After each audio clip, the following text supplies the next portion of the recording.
হুজুরে আকরাম সাল্লাল্লাহু আলাইহি ওয়াসাল্লাম বর্ণনা করেছেন, যে ব্যক্তি জুম্মার দিনে আসরের নামাজের পরে জায়গা পরিবর্তন না করে সেই স্থানে বসে এই দরুদ শরীফটি যদি ৮০ বার পড়ে, দরুদ শরীফটি হলো আল্লাহুম্মা সাল্লি আলা মুহাম্মাদিনিন নাবিয়্যিল উম্মিয়্যি ওয়া আলা আলিহি ওয়াসাল্লিমা তাসলিমা।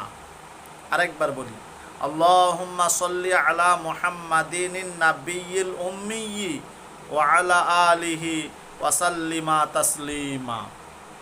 এই দরুদ শরীফটি যদি জায়গা পরিবর্তন না করে জুম্মার দিনে আসরের নামাজের পরে সেই স্থানে বসে যদি কোনো মানুষ ৮০ বার পড়ে, আল্লাহ তাআলা তার আমল নামায় ৮০ বছরের ইবাদত করার নেকি লিখে দেয় তার আমল নামায়, এবং ৮০ বছরের সগীরা গুনাহগুলোকে আল্লাহ তাআলা তার ক্ষমা করে দেন।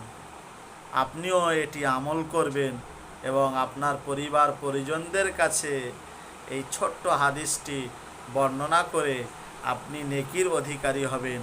আর এই হাদিসটি পাওয়া যাবে কোথায়?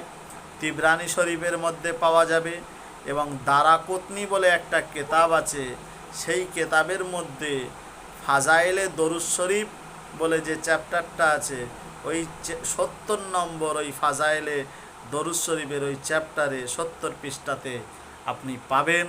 আর এই হাদিসটি যদি আপনার খুবই ভালো লেগে থাকে অবশ্যই একটি লাইক করবেন, আর আপনার মতামত জানতে আপনি বিশেষ করে কমেন্ট করে জানাবেন। আর যদি আপনি বেশি নেকির অধিকারী হতে চান তাহলে শেয়ার করে অপরের কাছে পৌঁছে দেবেন ইনশাআল্লাহুল আজিজ। আমার ফেসবুক চ্যানেলের নাম হচ্ছে জান্নাতি হুর, এবং ইউটিউবে একটা চ্যানেল আছে, সেই চ্যানেলটার নাম হচ্ছে জান্নাত রানী। ইনস্টাগ্রামও আছে, সেখানেও আপনারা দেখবেন ছোট্ট ছোট্ট সুন্দর সুন্দর হাদিস এবং মাসাইল বর্ণনা করা আছে, যা আপনার জীবনের জন্য খুবই কাজে আসবে, আপনার সমাজে চলার জন্য খুবই কাজে আসবে, আখেরাতের জন্য খুবই কাজে আসবে ইনশাআল্লাহ।